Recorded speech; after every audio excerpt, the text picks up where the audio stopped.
Hey guys, welcome back to today's vlog. आज हम लोग जा रहे हैं कलकत्ता क्योंकि अभी दुर्गा पूजा आने वाला है, उसके बाद फिर दिवाली भी है और बहुत दिन हो भी गया था। तो अभी शाम का बज रहा है 8 बजे की हमारी फ्लाइट है। 6 बजे तक हम लोग चेक इन कर जाएंगे। तो चलिए देखते हैं कैसा होता है, कैसी होती है पूरी जर्नी।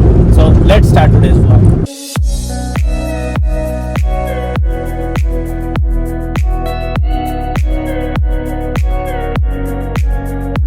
एयरपोर्ट पहुंच गए हैं, 5:45 हो रहा है। और यहाँ का सबसे बड़ा प्लस पॉइंट क्या है, आपको जिस एयरलाइन में आपका टिकट है उस गेट के साथ है उतरो। जैसे हमारा एयर इंडिया में तो ये 4th नंबर गेट है एयर इंडिया का। टाइम भी बिल्कुल सही है। चलिए चलते हैं, सब चेकिंग वगैरह करके फिर अंदर मिलते हैं।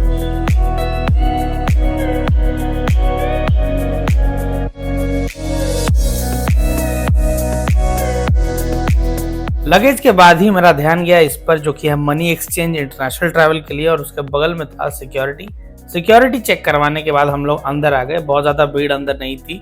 स्क्रीन पे 4th नंबर पे हमारी फ्लाइट AI776 डिस्प्ले हो रही थी। फ्लाइट ऑलमोस्ट 20-30 मिनट्स लेट थी और ये हमें एयरपोर्ट पहुंचने के बाद ही पता चला। तो समझ में नहीं आ रहा था क्या करें। देख रहे थे कैसे टाइम पास किया जाए। ये स्ट्रीट फूड नाम का एक रेस्टोरेंट दिखा, फिर ये थियोब्रामा। थोड़ा सा आगे बढ़े तो यहाँ पे दिखा मैकडोनल्ड। तो हमने सोचा थोड़ी देर यहीं पे टाइम बिताते हैं।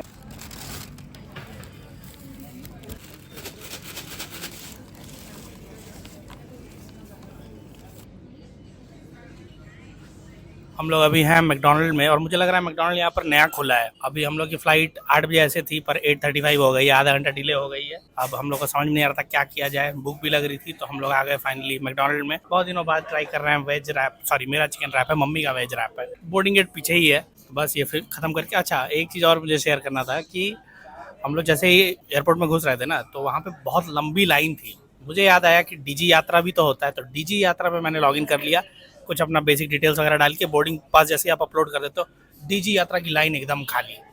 इतना जल्दी, मतलब ऐसा लग रहा था जैसे बिजनेस क्लास फ्लाई कर रहे हैं। हाईली रिकमेंडेड डीजी यात्रा। उसके बाद फिर अंदर आके हम लोग यहाँ पे आए। अभी बस ये सब अब खत्म करके चलते हैं सीधा बोर्डिंग गेट पे।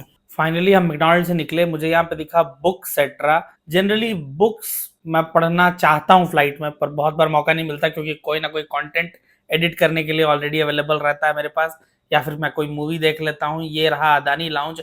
अदानी लाउंज में एक्सेस के लिए आपको या तो बिजनेस क्लास या फर्स्ट क्लास का टिकट होना चाहिए, या कुछ सेलेक्टेड बैंक्स के क्रेडिट कार्ड पे भी ये ऑप्शन होता है। हमारा बोर्डिंग गेट था 44B।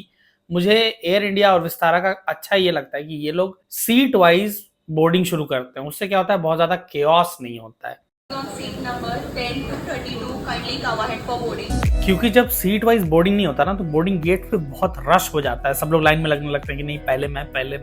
तो आई थिंक उसको अवॉइड करने के लिए ये जो तरीका है ये काफी अच्छा है। बोर्डिंग गेट से एंटर करते ही और फ्लाइट में एंटर करने से पहले यहाँ पे हमें थोड़ी देर वेट करना पड़ा। आई डोंट नो रीजन क्या था, बट यहाँ का भी एम्बियंस तो सही है ही। मैंने कहीं सुना था कि I don't mind waiting at the airport because I have waited eight railway stations. Finally हमने बोर्ड किया फ्लाइट में। फ्लाइट अंदर से फ्लाइट का फील तो काफी सही लग रहा था। इस फ्लाइट में मैंने ऑब्जर्व किया सामने कोई बिजनेस क्लास का सेक्शन नहीं था। सीट्स हमें मिल गए। 35 मिनट्स लेट है, अभी बज रहा है 8:05। विंडो सीट एक्चुअली मेरा था, मिडिल सीट मम्मी का था, बट ठीक है मैं बैठ गया मिडिल सीट पर। लेग रूम भी काफी अच्छा था। फिर इंस्ट्रक्शन स्टार्ट हुए जो बताए जाते हैं, सेफ्टी मेजर्स एंड ऑल। उसके बाद टैक्सी शुरू हो गया अराउंड 50 मिनट्स लेट। केबिन के अंदर के लाइट्स डिम कर दिए गए थे। इसके पीछे एक्चुअली रीजंस बहुत सारे होते हैं। एक तो रात का भी समय था और ऊपर से जब टेक ऑफ की बात आती है ना, तब सारा एनर्जी टेक ऑफ में लगाना होता है। इसके लिए भी लाइट्स डिम कर दिए जाते हैं। फाइनली हमारी बारी भी आ गई टेक ऑफ करने की। और यार यहाँ पे जो मोमेंटम होता है ना, वो कभी भी मुझसे इग्नोर ही नहीं होता। फ्लाइट ओवरऑल मुझे बहुत ज़्यादा, एविएशन मुझे बहुत ज़्यादा फैसिनेट करता है।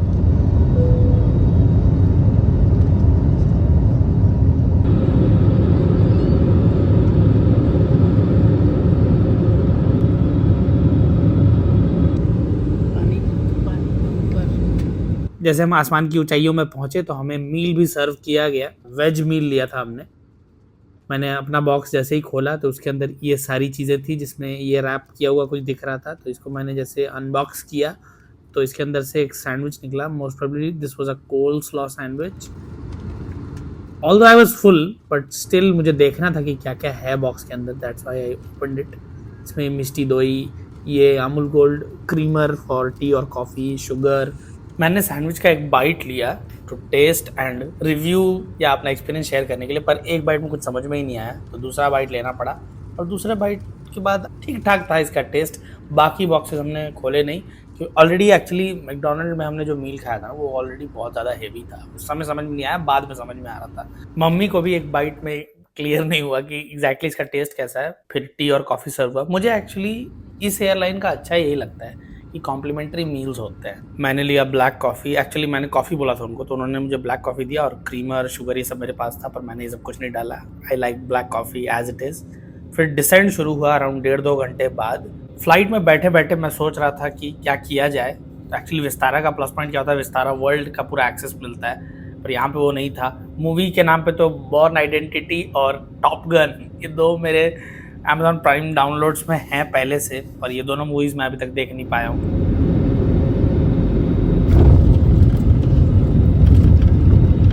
फाइनली हम लैंड कर गए कलकत्ता में। दोस्तों फ्लाइट से जब भी डेस्टिनेशन पे हम पहुंचते हैं मुझे बहुत ज़्यादा ये चीज़ फैसिनेट करती है। जैसे मुंबई से कलकत्ता का डिस्टेंस अराउंड 2000 किलोमीटर का है। 2000 किलोमीटर का डिस्टेंस 2-3 घंटे में हमने कवर कर लिया। अब आप मोबाइल फोन का प्रयोग कर सकते हैं। कृपया अपने सामने बैठे अतिथियों को हैंडल करते रहिए।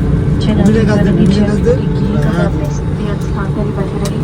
अन्य अतिथियों से रोमांचक करने के बाद हमारी टीम तुरंत आपकी सहायता करेगी। 11:17 हो रहा है ऑलमोस्ट।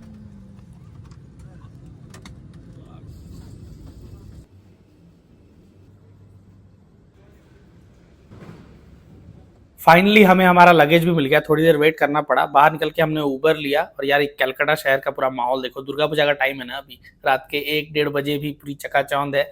ये है पाटुली एरिया, ये भी इसमें भी बहुत सारी दुकानें, बहुत सारे शॉप्स खुले हुए थे। फ्लाइट में एक पॉइंट पे ना मैं वॉशरूम गया। मैंने एक आर्टिकल पहले पढ़ा था जिसमें लिखा था कि किसी एक एयरलाइन के फ्लाइट में एक पैसेंजर जब वॉशरूम गए तो अंदर से जो लॉक होता है ना वो खोल नहीं रहा था एक पॉइंट पे, और वो वॉशरूम में ही थे और वैसे ही फ्लाइट लैंड भी कर गई। अब ये मुझे याद आ रहा था। और वो थोड़ा मतलब इतना कॉम्पैक्ट वॉशरूम था ना, मतलब उसके जो दोनों एंड्स थे, दोनों दीवार जो थी वो मेरे एंड्स मतलब मेरे बगल में टच हो रही थी उसकी पूरी दीवार। एक पॉइंट पर टर्बुलेंस हुआ, मैं निकल के भागा सीट पे। पर ओवरऑल फ्लाइट का एक्सपीरियंस अच्छा था, ऐसा कोई भी प्रॉब्लम नहीं हुआ। आपके कुछ फ्लाइट रिलेटेड एक्सपीरियंसेस, मेमोरीज जो हैं कमेंट करके ज़रूर बताना। और बहुत सारे कंटेंट मैंने प्लान करके रखे हैं जो रेगुलरली अपलोड होते रहेंगे। मिलते हैं अगले वीडियो में।